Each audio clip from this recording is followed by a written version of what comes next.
సత్వగుణ, రజోగుణ, తమోగుణ.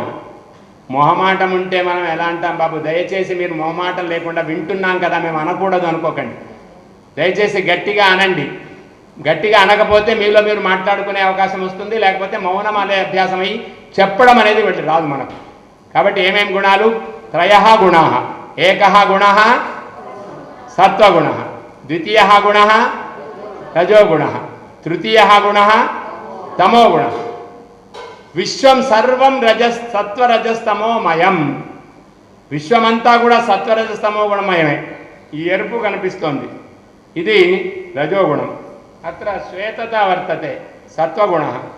తదనంతరం అత్ర కృష్ణత అస్తి తమోగుణ.